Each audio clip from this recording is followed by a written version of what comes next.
ang panlalawigang piitan ng Nueva Ecija ay matatagpuan sa Kaalibangbangan, Cabanatuan City. Ipinatayo ng dating Gobernador Eduardo L. Hoson noong ika-15 ng Hunyo taong 1989 hanggang 1991. Ang kabuuang sukat ng nasabing piitan ay 2,200 kilometro kada kwadrado. Binubuo ito ng 9 na selda at bawat selda ay may sukat na 20 kada 20 metro kwadrado. Ang isang selda ay binubuo ng humigit kumulang 24 na katao. Ang kabuuang bilang ng mga preso ay 169. 162 ang lalaki at 7 naman ang babae. May hirapang tumakas ang mga preso dahil ang bakod ay may taas na 23 talampakan at mayroong ding 48 pulis at 5 warden. Ang sino mang magkasala ay magkakaroon ng karampatang parusa. Ang parusa ay naaayon sa kasalanang nagawa. 1 hanggang 15 araw na pamamalagi sa barko.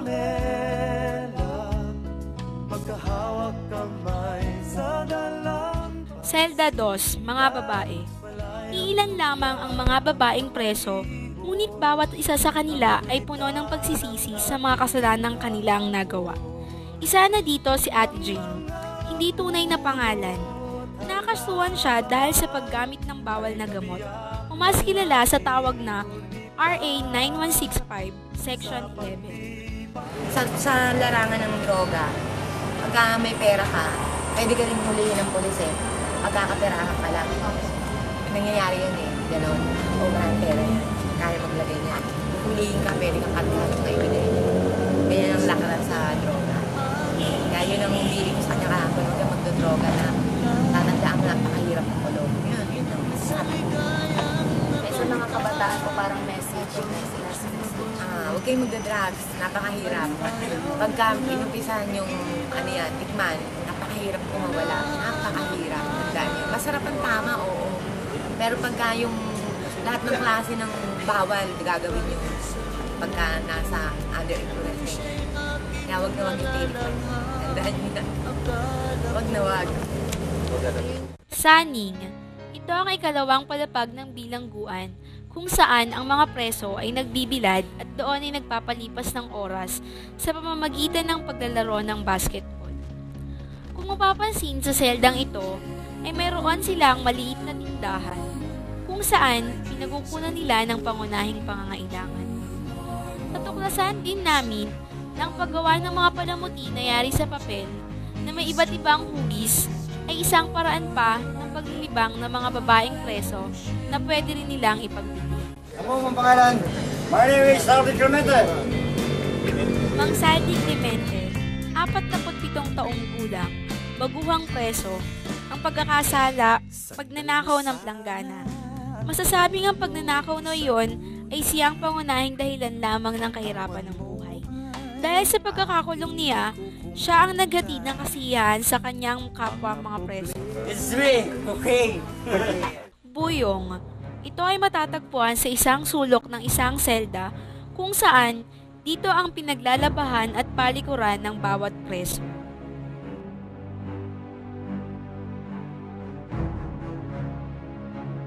Tarima. Mapapansin sa bawat selda na may magkakapatong na higaan na tinatawag nilang tarima. Mapapansin na ang bawat tarima ay may mga disenyong kortina na ayon sa mga preso ay nagpapaganda sa kanilang mga higaan. Si Lolo Fiesta ay nakulong dahil sa pagpatay sa sariling anak na kung titignan ay hindi niya kayang gawin ang pinupukol na kasalanan sa kanya. Siya ang tinatawag na veterano o ang pinakamatandang preso sa loob ng pihitan. Ayon sa pagsasalaysay ni Lolo Fiesta, ay pinagtanggol lamang niya ang kanyang sarili sa tangkang pagpapatay sa kanya ng kanyang anak na drogista.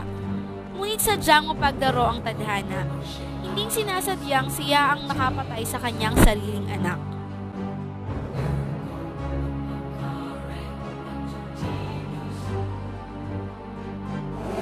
Yung kasi tour of duty. Opo. Kasi di ba po nabanggit niyo po sa amin dati po po kayong polis. Bali yung kasi, nasa kaso nasa korte na nga yung kaso, pero sa allegation nga nila na ako raw ang pumatay sa dalawa. So yung mga kasi, mga bagay kasi tayo na kinakailangan natin gawin, dapat sa tawag ng tungkol. Opo. Maraming proseso sa batas. Sa akin naman, ang nasasabi ko lang, lahat naman ang bagay may pag-asa. Opo. Hindi lang natin malaman kung gaano kalaki o gaano kalaki ang pag-asa o yung pag-asa. Naniniwala po ba kayo na bawat nakakulong po dito talaga po magsasama, ganun po? Hindi naman, ang kulungan kasi, ito lang, yun ang dapat natin tanggalin eh. Ang kulungan, hindi lang tapunan ng masama.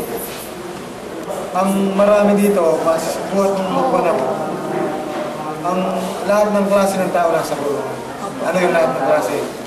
Yung matatalino, mayaman, mahirap, at higit sa lahat, mas nakararami rito yung kinapos ng kapalaran. Yung kakulangan ng kaalaman sa batas. Ang masasabi ko lang, mahalin yung pamilya nyo, sa anumang oras na natutulong. Gaya nga sa nasa kulungan ka, ang tangin mo lang kaibigan, ang tangin mo lang masasabi na makakasama ka sa pamilya mo. Mahalin mo ang pamilya mo. Kung ano pa nila, isipin mo sila sa lahat ng bagay. At sa bandang muli, sila pa rin ang kasama mo. Pamilya, kaibigan, sila pa rin ang matitirang karami mo hanggang sa huli. Wala nang iba. Mayor, taong namumuno sa lahat ng preso sa loob at siya ang tagapagsalita ng bawat hinaing ng bawat isa.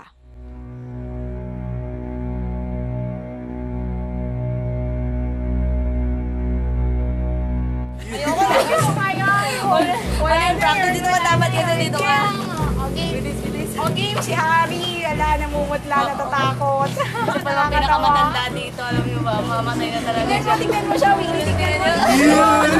Namumutla na siya. Boy, si P-Boy naman daw. Sabi ko ng Chody. Sabi ko, wala ka. Dito. Sayang talaga. Foodtech po. It's me, cocaine. Mayo! Shoot! Mayo! Production! On cocaine!